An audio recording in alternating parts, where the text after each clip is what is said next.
for those of you who have patiently waited, I thank you very, very much. And you are hopefully going to be spoiled. And the reason why is that we've come across to Arethusa due to reports of Shadow, a female leopard having a kill. And what we're going to do is we're just going to show you the kill quickly. It's up in this tree. You can just see whatever's left of it dangling there. And I've just spotted what I think could be an owl beyond that, sitting in the tree. But I can't see clearly. There's the kill, and if you just go a little bit below that, it's the remains of a baby impala. What's below that? Is it just a branch in that tree beyond?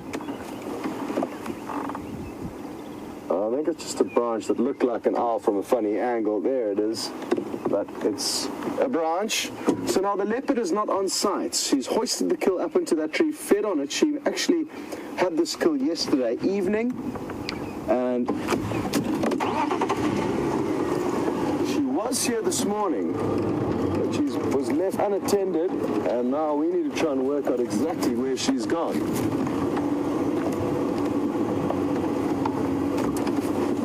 Which could be to the Arethusa waterhole. We're not too far from this. I'm guessing she could have possibly gone for a drink, or she could just be lying up nearby. Now, what also may have happened is there may have been quite a few hyenas,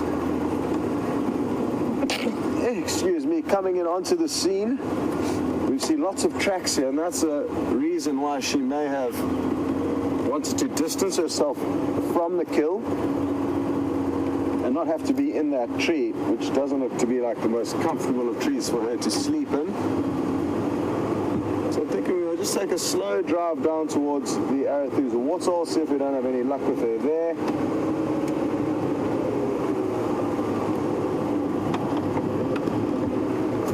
We'll just check on the road here to see we don't have any of her tracks heading in that direction. There's just a few hyena tracks heading towards us.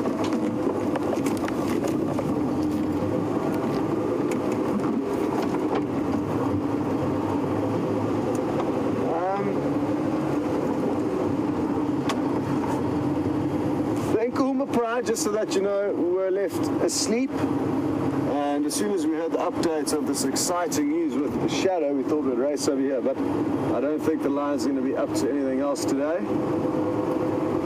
Of course, they could surprise us, and if something does walk past them, they will probably try and catch it, but they seem to have got comfortable where they were. So let's just continue. The waterhole's very close by, and if we don't have any luck, we'll come back and snoop around that kill a little bit more.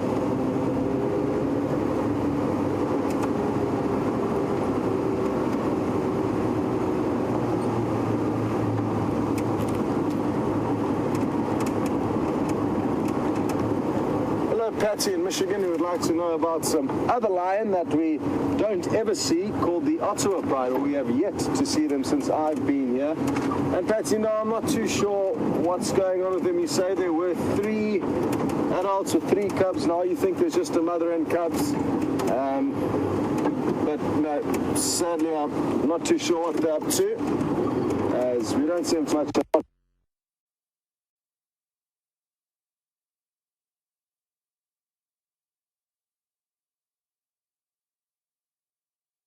So, we still haven't managed to get to the area I felt like walking this morning. It's just been so exciting. Unfortunately, we have had those gremlins. We do apologize. And it seems like our tech gurus have sorted that out. So, yeah, on the back, or on the front, not on the back, today with Andrew and myself. And we're going to start slowly moving towards that area where Karula might possibly have moved. There's me on that bump. There we go. And if not, I think if we do find a nice little spot, we might take a stroll. I am seeing a few wildflowers around after that little bit of rain. So after the big cats, might be nice to have a look at some of the smaller stuff out there.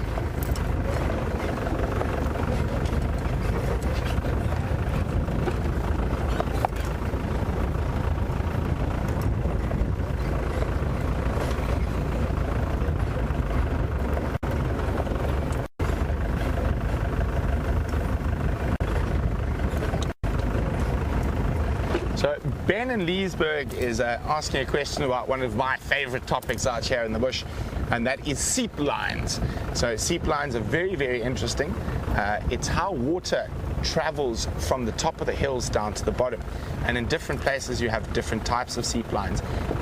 In the type of soils we have here in the Sabi Sands, most of our seep lines are on what we call duplex soils. So duplex soils, as it says, double storied soils, so you've got clay on the bottom and sand on top. So the water will seep through the sand and then hit that hard clay layer, and that's where they move, where it moves down towards the drainage lines or little river systems that are all around. Ooh, dropped my radio. So we're not in a really great area for seep lines at the moment, but we will keep having a look. So what happens is that with all that rain, when it does rain and the water collects up on the top of the hills, they use these as sort of underground movement systems to get the water down towards the low-lying areas. In certain areas, there are natural springs under the water that constantly supply these seep lines. We've got one of those areas here on Juma, and that is the area around the treehouse waterhole. So even though it hasn't rained much, the water is constantly seeping down the hill and coming out in an area where the elephants have dug it up. So the elephants will be able to smell this water underneath the ground, and they'll excavate these seep lines. So it very importantly keeps a water point accessible to all the other animals that wouldn't be accessible without the elephants here. We are quite high above the really big river systems in the Sabi Sands, so seep lines are very important. Also, your decreaser grass species, they grow on, a lot of them grow on seep lines. So it's quite interesting. You would think a decreaser grass, that doesn't sound like a good thing, but it's the increaser grasses that are bad things. So increaser grasses are less palatable, so not as nutrient as a decreaser grass species. And a really good example of a decreaser grass species is a Thamida or Natal red grass. Now that is probably the best grazing grass out here in the Sabi Sands. Another one would be Panicum, which is one of my favorite Latin names or scientific names of grass. It's called Panicum maximum, and it forms these incredibly thick stands of grass that you can't even see through. So the old safari joke is when you have to walk through them, you panic to the maximum. So having these really good grass species on the seep lines attracts a lot of your grazing species. So especially now where there's not a lot of good grass around, especially so dry, you'll find a lot of the impala, the zebra, wildebeest will feed on these seep lines. And as we're talking about the grass species on the seep lines, the increaser grass species, the less palatable ones, increase with lack of grazing. So they become very thick and they grow quite fast, and they become moribund very quickly. So they become dead and almost no nutrients. You can quite easily, if you're a farmer, and pop a cow in a huge field of grass that's all made up of increaser grass species and all tall grass. It looks wonderful, but it's not very palatable. The cow will actually die after a few months, even though it's surrounded by grass, because the grass isn't of good quality. So grass is very, very important when it comes to being out in the bush, because grass determines how many grazers you have, and how many grazers you have determines how many predators you have. So in decreaser grass species increases when it's grazed. So when it's short, obviously not overgrazed, it's a very fine line. When it's short and well grazed, this grass species will actually increase rather than decrease. So it doesn't really sound sort of logical, but that's the way the grasses work. And we have numerous grass species here in the Sabi Sands, and we only touch on a few. And even grass species of the same family, Eragrostis, love grass. You can have love grass species that are decreases and love grass species that are increases. It all just depends. So we do have like Eragrostis cavella, the curved leaf love grass is a decreaser 1. You have decreaser 1 and decreaser 2s, and I'm a little bit rusty on my grass, so thanks Ben, you're going to make me go read up on it a bit, but I will definitely inform you a bit more about that. So here we've got something slightly different from a seep line, but it's also very good for grass. I'm going to get Andrew to pan up in front. So you can see there's a lot of short grass in this area, and you can see it's well utilized by lots of different animals. Now, this is actually a floodplain on the Mawati River. So what happens is, in times bygone, when you have those 100-year or 1,000-year floods, these tiny little river systems will break their bank and will deposit topsoil on this floodplain area. So that topsoil is of high quality, so you do get very good grasses growing on these areas. And these are a lot of the areas where you want to focus your game drives, because you've got a good chance of seeing a lot of your herbivores or animals that eat grass, well, your grazers in particular. And where you're going to find grazers, you're going to find the things that eat grazers. So very interesting. So a lot of people don't realize that the most important thing about, if you want to start a new safari lodge in a new area, is don't look at the animals. You might see lions every day for a week, but they might just be passing through. The most important thing is go look at the soil types. Now, the soil type is what will dictate the grass type, which will dictate the amount of grazers you have, which will dictate the amount of lions, leopards, cheetah, and wild dog you have. So very interesting. Oh, this Mahindra is, we have to go into four-wheel drive to get through here. Here we go. And I'm hoping for 2 drives in a row, we had some hyenas lounging in a pan, and let's see if they're still there. I do find favorite spots and frequent them while the water's there, especially on warm days. I think today is going to be one of those days. Andrew, do you see any hyena head popping out of that deep gully behind us? We'll just have a quick look. If nothing there, we're going to head off towards the northern boundary. And it's amazing, we might actually have to drive a little bit closer, because sometimes you won't even see the hyena. He's in such a deep little wallow, but it looks like they are not here at the moment. They might move into this area as it gets warmer during the day. So we're going to continue on towards the northeastern corner of the property. While we do that, let's catch up with Scotty and see what he's up to.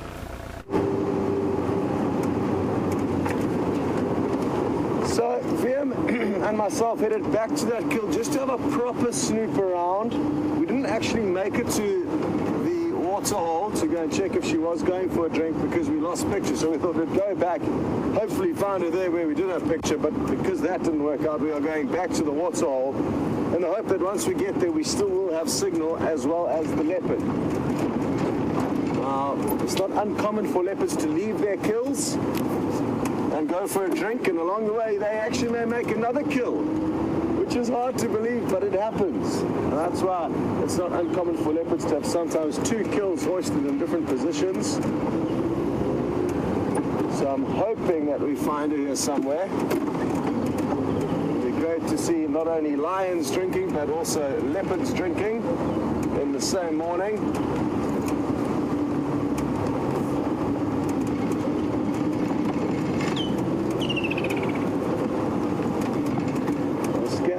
Carefully in likely spots where we could bump into her along the way, namely up on termite mounds and shady spots. It's still quite cool though, but I think that's us who've been driving around getting the cool breeze over us, but if we've been walking around like a leopard, it may be a bit warmer.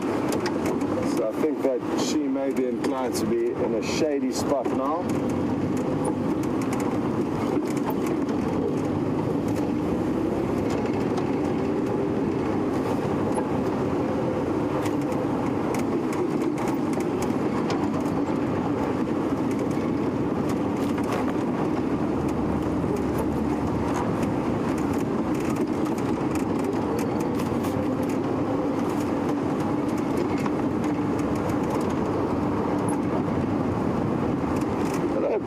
Indiana is interested to know if lions and other predators are clever enough to factor the wind into the equation when they're hunting. And not that I've seen, but different people will tell you otherwise. Other people will tell you that when lions move, they always get up and move into the wind.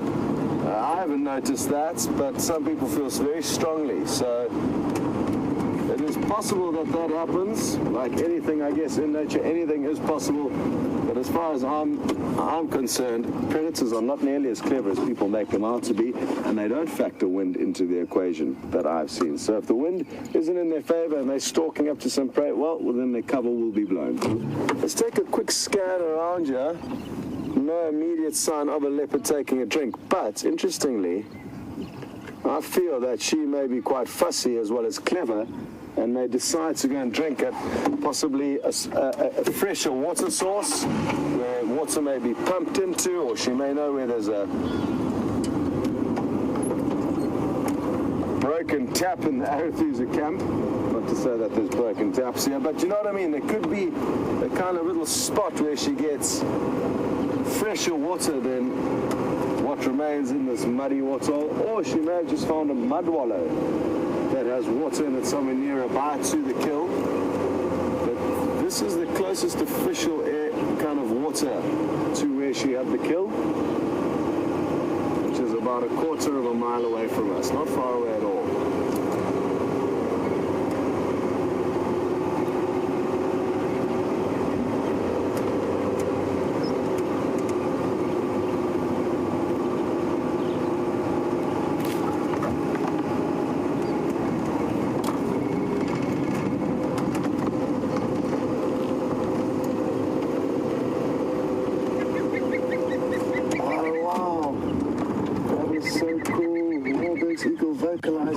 Something we see often.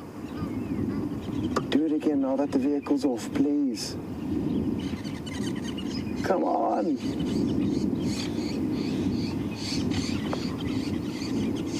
James Richards, on the topic of animals preferring clean water as opposed to muddy water, you've mentioned that there's a possibility that elephants who have young calves, oh, look at the hoopoe to the right, Wium.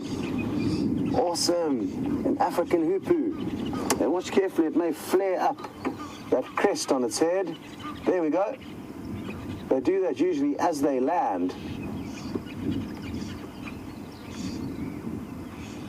And it did land on the right of this dead knobthorn tree, but it didn't flare its crest up, but it may well. Sorry, James Richards. So, elephants drinking muddy water when they've got calves in order to get minerals and nutrients. I'm not convinced by that. And again, in my history, I've seen elephants always seeking out the purest and freshest of water. But things vary in different wilderness areas, James. So you may find that in a given area, the elephants, started to behave like that. But it really does depend on the individuals, and like I say, even though I don't think that elephants will do that, maybe it does happen somewhere. But as far as I've been in all different parts of Africa, elephants will go out of their way to rip up water pipes in order to access fresh water, and even to the point where fresh water may be flowing into a water hole, just like at the Djuma water hole now, and rather than drinking out of the main bulk and body of the water, which is contaminated by dung and mud and other things, they will always queue up and wait for the fresh water coming out of the pipes. So, not sure where you heard that fact from. It could be a very localized, specialized scenario, but I don't see why elephants would try and obtain nutrients through muddy water. They'd probably aim to feed on different plants in order to obtain nutrients, and or possibly excavate soil, which they will do, and you'll find certain areas that are mineral rich with soil, or soil that is mineral rich rather, where elephants will dig in with their tusks and their trunk in order to... Wium, look here. Those vultures are bombing down all in one direction there. Let's watch carefully here. I love watching vultures. They could just be starting their day, but as I looked across, they weren't circling as they are now, but they were all flying directly in a northerly direction. And when you see vultures bombing in one direction and then landing, that's often a good sign that there's a kill or something that they're all rushing towards. But it could be that they are merely riding the hot air thermals that just disappeared out of our view. There's another one to the left there, Wium. There we go. Interesting. Who knows? Possibly some of them have locked targets of Shadow's kill. But I'm not convinced that is the case. The direction doesn't look quite right.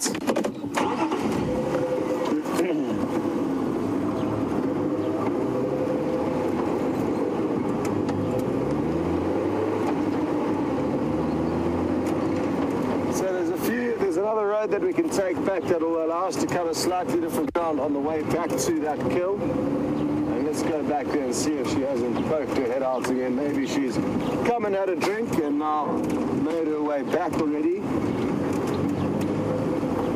Oh, well, you guys are in luck. Brent has found an incredibly cute little creature for you.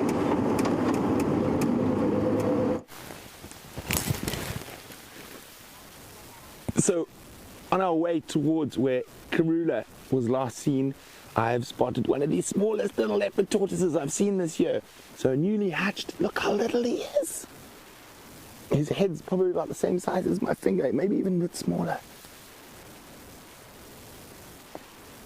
So cute. So they had quite a lot of risk at this young age. The shell isn't that hard, and to a bird, a ground hornbill, even a predatory eagle or something, this is a perfect little snack. Oh, look at him go. Where are you going, little one? So you can see this sort of claws on his feet. Aren't they incredible? And those are the little footprints we often find around the water holes. So there we go, you can see the claws. So you can see, look at my fist next to him. He's probably, what would you reckon, Andrew? Not even a quarter, maybe an eighth of the size of my closed fist. Yeah. So not even 5 centimeters across the back, I would reckon. So sweet.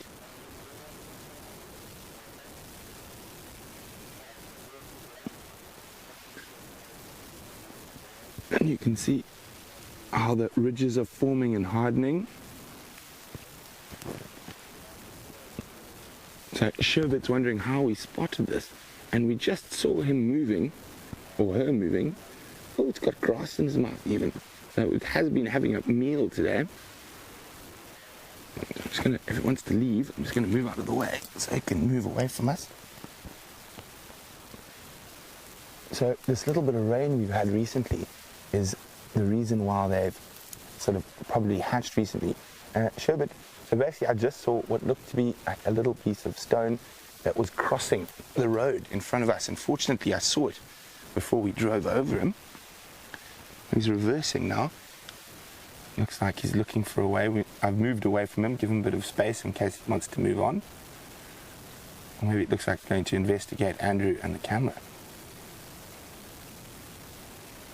So Andrew's brought a bean bag for stability today, and he's literally walking under the bean bag.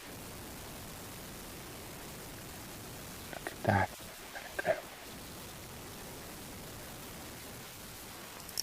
So tiny, tiny little one. Sometimes you catch sort of big hatchings of them and you can see like 10 or 15 or 20. I have been looking carefully around, but I don't see any other little ones. A little bit shy about the camera, but he's getting used to us and starting to realize that we're not a threat. Is he trying to hide under the beanbag? Can't see. Can you just move quickly? It looks like he is trying to hide under the beanbag. So shame. He's feeling a little bit scared, and we don't want to stress him out. So we're going to move the beanbag, and hopefully he'll move off into the bush. So now that it's getting a bit warmer, he's going to go look for a spot under one of these bushes and stuff to hide under. So let's just move the beanbag. Sorry, little dude. Go that way. So I'm just going to ask Andrew to move a little bit further away from him so we give him some space so he can move off. So it's very important not to stress little tortoises or even big tortoises. We don't want them to defecate because that's 80% of their water supply. And that's one of their defense mechanisms. There we go. He's heading off into the bush now. So we'll watch him as he moves over. Look at that. He's engaged four-wheel drive to climb over that little branch. So he's going to be looking for a nice thicket. I think he's spotted one.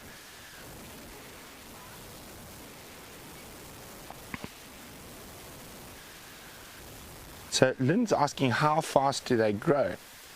Lynn, I'm not 100% sure on that. Maybe if you guys could find out. I'm not sure how many inches or whatnot a tortoise grows in a year. So Lynn, why don't you have a look on Google for me? I'd be really interested to know. That's a fascinating question. Well done. So if you guys do know the answer, how much does a tortoise grow in a year, please send me the answers on questions@wildearth.tv or use the hashtag SafariLIVE on Twitter. So he looks like he's found a little spot there. There's a terminalia that's been pushed down by elephants, and it looks like he's going to go crawl under there, and that's where he'll hide from the potential predators. So obviously when they're a bit bigger, less predators, but at this size they are in danger from a lot of different things. So there he goes, engaging four-wheel drive again to get over, and he's found a little dark spot. Pretty sure he's going to crawl in there now. So there we go, he's seen that dark spot, and look how that shell is a lot lighter than an adult, and you can see that camouflage, how he fits in perfectly with the leaf litter. There we go, that's a good spot for a little tortoise to hide during the day. And wasn't that incredible that we managed to spot him as he just crossed the road in front of us? Definitely one of the sweetest little creatures out here in the bush. So we're going to keep going, try to get back towards Karula. In the meantime, let's go see what Scotty's up to.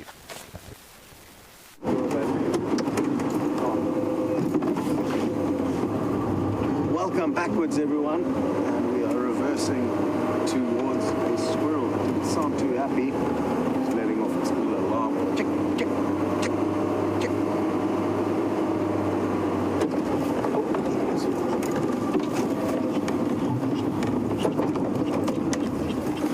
Now it can possibly be looking at a snake.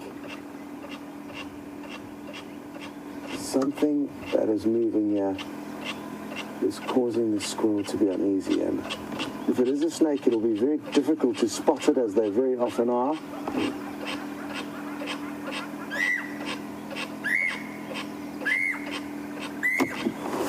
Cuckoo now calling behind us. I think a Jacobin's cuckoo, possibly a striped. Let's see if we can't get onto the other side of this bush where the squirrel's looking now.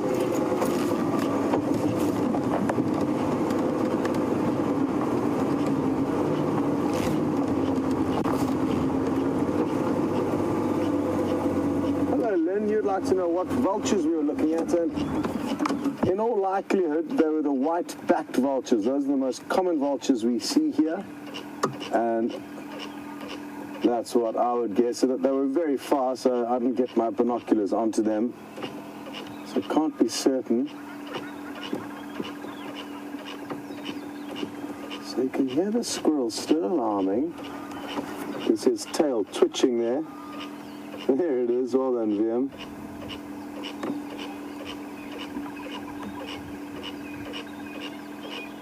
Oh wow, look at this, Wium. Look what I've spotted just here in the grass, just in front of us. Wow.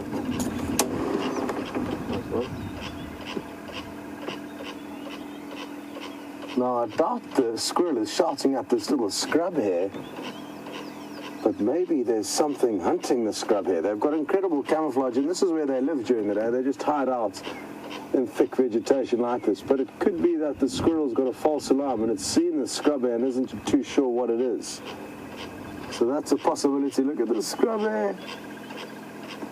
And they'll sit tight, even a few meters from them, before moving. They don't want to give away their cover, so often keeping still is their preferred method when feeling nervous or anything big like us is next to them. Let's see if we can't get a slightly different angle.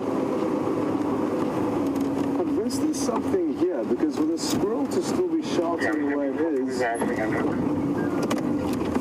must be something. It's really bothering it, but it could be, like I say, a false alarm. It's seeing this scrub here.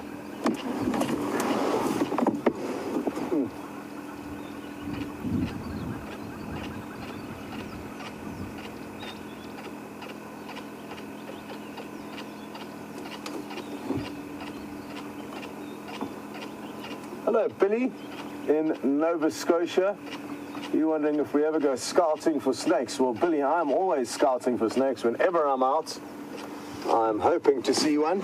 And we actually have been having some great sightings this summer, probably because of the drought. So because of the drought, the vegetation is a lot thinner than normal, and therefore it makes it easier to see the snakes, which are a lot more active in our summer months. So I've been having some incredible sightings. We saw a black mamba of about 2.5 meters just a couple of days ago, possibly the same one that Jamie saw about a week or so ago. So we've been spoiled with some really good sightings. The biggest of the snakes that we get in this area is the African rock python. And I think one's been seen, and I can't remember how big it was. I don't think it was a monster, maybe 2-3 meters while I was on leave, so about a month ago. But a whole host of different snakes have been seen. They are very difficult to find. And even though there may be one slithering around you right now, and I actually think I think that's what's getting the squirrel worked up. It's difficult to see what's what. And it's all very well me jumping off to look for the snake, but then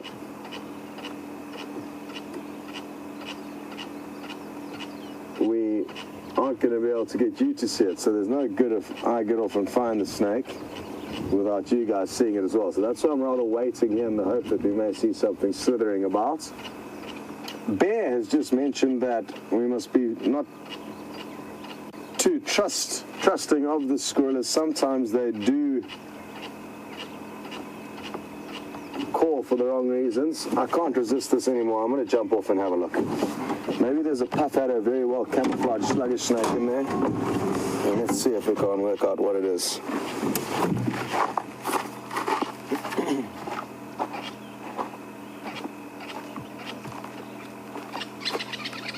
Strawberries just run off.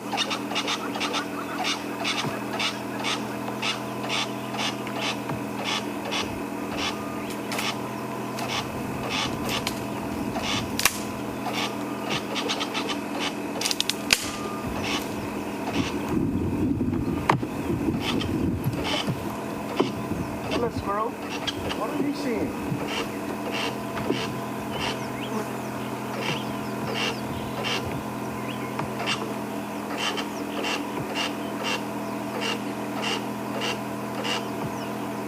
I can't see anything at the outset, so I'm going to just circle around this bush.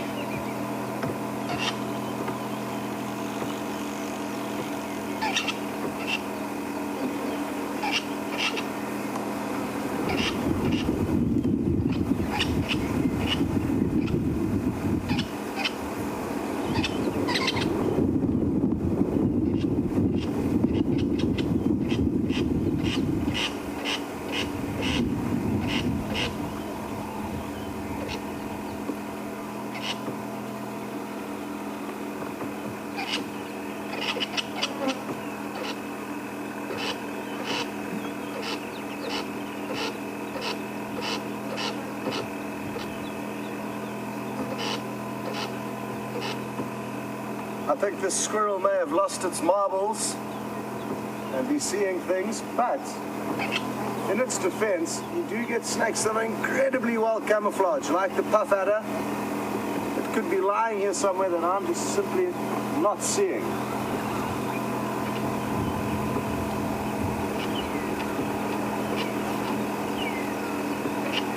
You also get a snake called a twig snake or a vine snake, which also looks exactly like a twig or a vine. So that could be the other critter that the squirrel has managed to see with its beady eyes, but I cannot.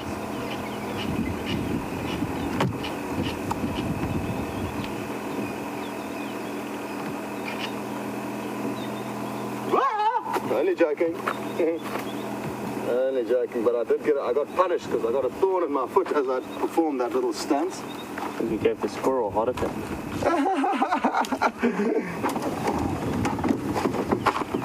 Well, serves it right for putting us on a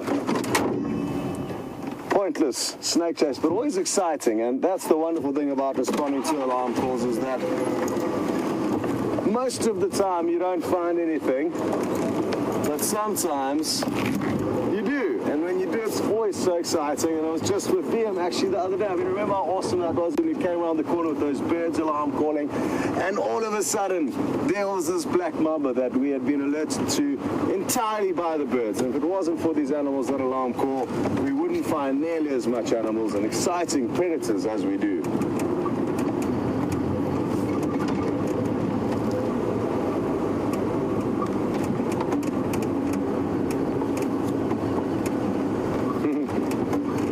Fleetwood, I share the same sentiments as you. Of course, a squirrel should know the difference between a hare and a snake, but that one is obviously feeling a bit rusty after a big Friday night, possibly. Maybe the Karula beer was flowing at that squirrel's local pub. And it's that time of the year that hopefully we can expect some of the Juma staff to come bearing some gifts of Karula beer for us. Last summer they brought us a couple of litres of the delicious home brew made from the Karula fruits. Just going to stop here and see if there's a Bateleur eagle soaring just above the trees there. Wium's already all over it.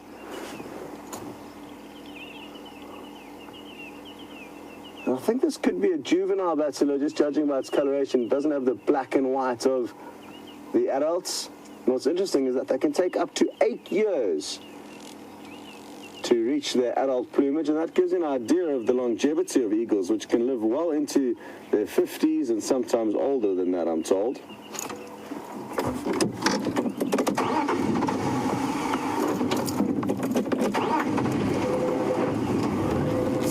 You say you'd love to see a rock python. Well, I'm feeling confident that we may get a couple more sightings of rock pythons this summer. So keep tuning in and you will eventually get lucky with one of us, I'm hoping. Last year we were actually alerted to an African rock python by a herd of Inyala that was staring intently into the grass. And we thought, uh-oh, there's something up here. And we got out to investigate, and there was about a 3-meter long python curled up in some long grass. Really, really awesome stuff. I think I must have said that about 50 times today. Really, really awesome stuff. I'm not too sure why. It's stuck in my head, having one of those days.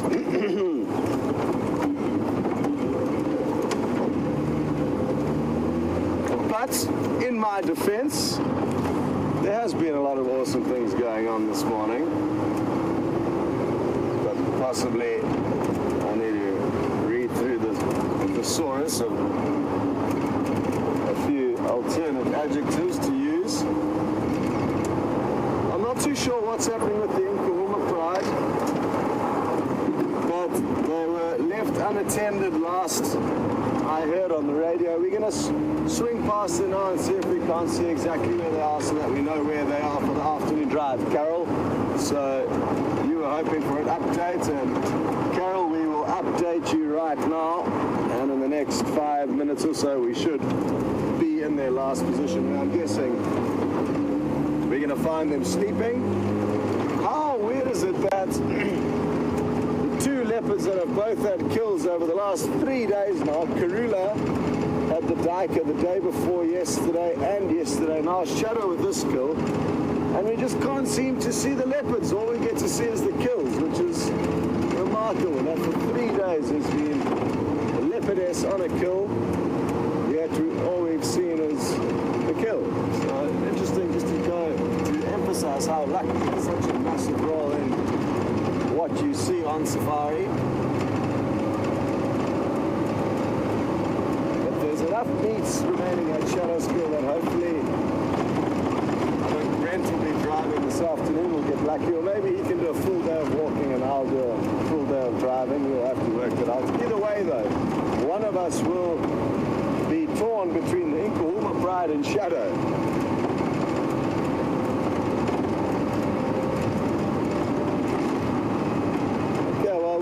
Rush along to the last position of the lions, and while we do so, we're going to send you back to Brent.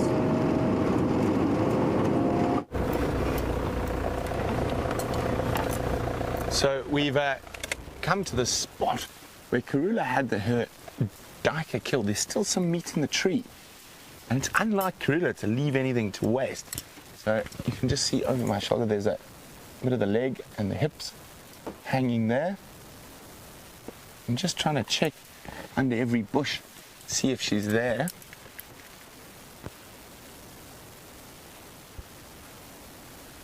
It's not impossible that she might have abandoned this carcass, but it is unlikely. We've spent a lot of time with Karula, and Karula seems to finish what she starts eating. But I have known other leopards. There you see, there's still a bit of meat on the neck.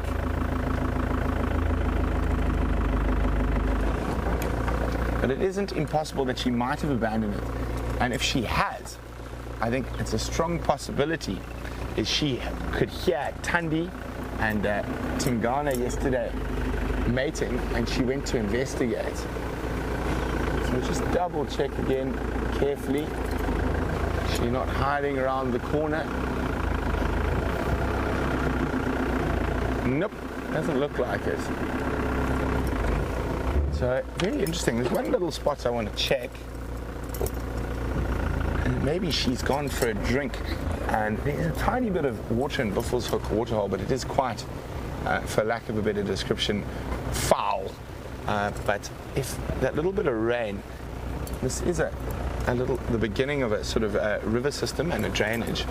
So there is, sometimes it goes through this little section here under the ground that we're moving on and seeps through on the other side of the fire break.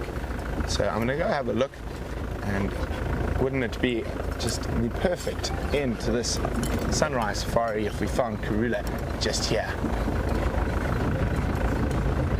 I worry there hasn't been enough rain to get the seep line seeping nicely. And it doesn't look like there's any water in here. So sometimes the water digs in under here.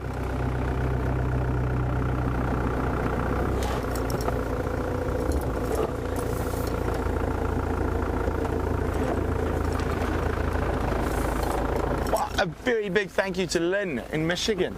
I'm not going to forget that now that Lynn has told me. She says with how fast a tortoise grows, it completely depends on the environment and the conditions. So obviously good rain year, bad rain year, amount of food availability. But on average, it's between 2 and 4 inches a year. Thanks very much, Lynn. I really do appreciate that. So just going to have a quick squiz a little bit further north on the Buffalo's Hook cut line, see if we can find any tracks.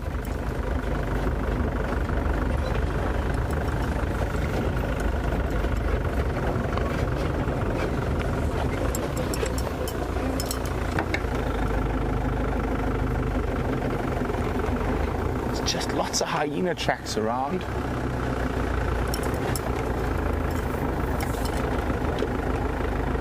So the closest decent water for Karula would be in to the north of here.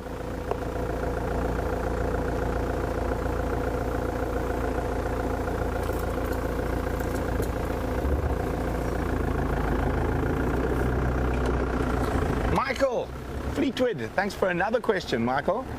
Michael would like to know, how old does meat have to be for a leopard not to want to eat it?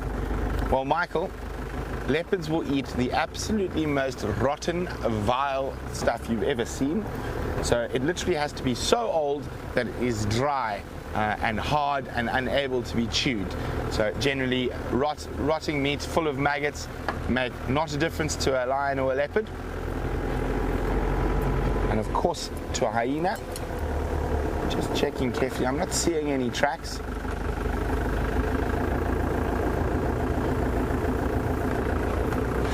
Do you hear that, Andrew? Thought I heard a squirrel. Could have been my imagination, though. Just really want to find a leopard so badly, I start hearing things.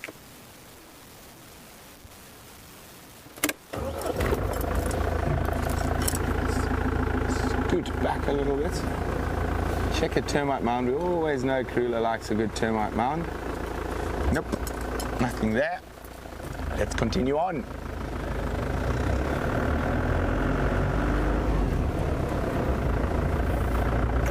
So great to have the Nkuhumas around again, and it seems like they've worked out finally that there's sort of a lack of lions in this area, which is great for us because it means they might hang around a bit.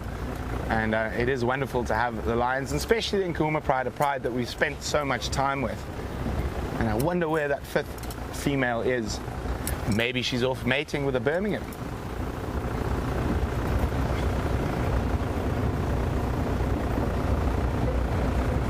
So, mentioning the Nkuhumas, I'm sure you guys would like to get another last view of them before the end of the safari. So let's go back to Scotty and the wonderful Nkuhuma pride.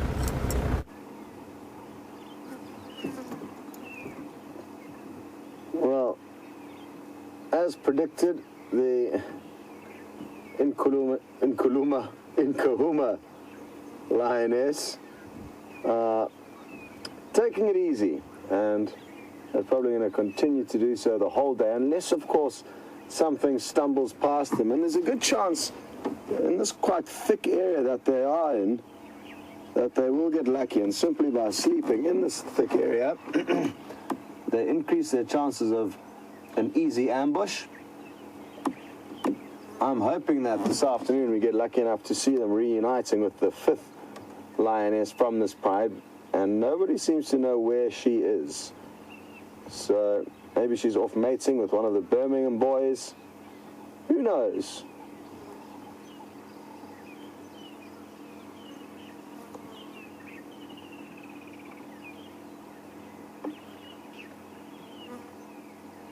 And turning out to be a wonderful day here in the Lowveld.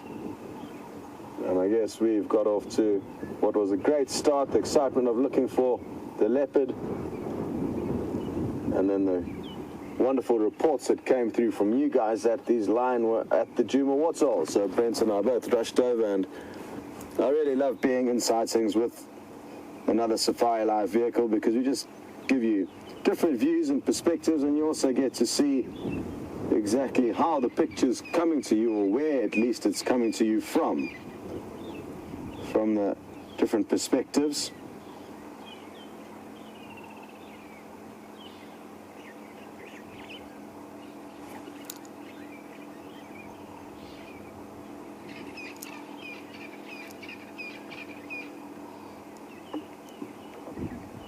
Hello to Safari, who would like to know, when does our winter start here in South Africa, and what kind of weather will we expect? It's hard to be certain, Safari, and the reason why I say that is that with this drought that's being affected by a weather phenomenon called El Nino, we're also expecting some bizarre weather conditions. And even this morning there's a cool breeze, which is not normal for this time of the year. And on our way to these lines, Wium was just saying he's going to be bringing back some winter apparel from the leave that he's about to go on. This is his last day filming. He's going to spend a few days relaxing in camp with us before heading off on Monday. But it's surprisingly cool, and has been since I got back from leave, at least midway through this month. So I think we could expect bizarre conditions, but a normal winter will start kind of around April, May. We're going to start getting a little bit cooler. June, July, August are the coldest months, and we'll be wearing gloves, beanies, jackets, a lot of extra clothes as we head out in the mornings. The days are always sunny and blue skies just about. It's not our rainy season, so you always start peeling off the layers of clothes by the end of the morning safari, and vice versa. The afternoon safari, you'll start in a shirt, and by the end of the sunset safari, you'll have many, many layers on you as the wind temperature or the temperature drops drastically. And obviously the fact that we're driving around in open vehicles contributes towards that. But we will seldom ever actually have frost on the ground here. We seldom ever go below 0 degrees Celsius. So quite pleasant winters, and I much prefer the winter to the summer in the Lowveld. But that's just me personally. important reminder, as of the 1st of February, we are going to be heading out at 5:30 Central Africa time in the morning. So basically half an hour later. The sunset safari will not be changing times yet, and we will be sure to give you ample warning when we are going to change that.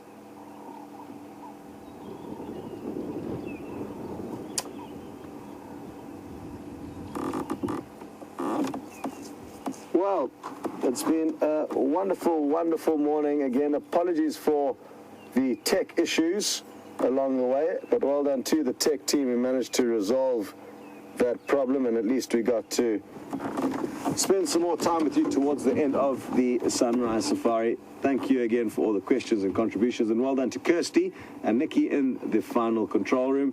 Wium, a great stint here, and enjoy your leave. Always a good feeling to do your best and then head off, enjoy some time off. We're going to send you over to Brent for the last little bit of the safari.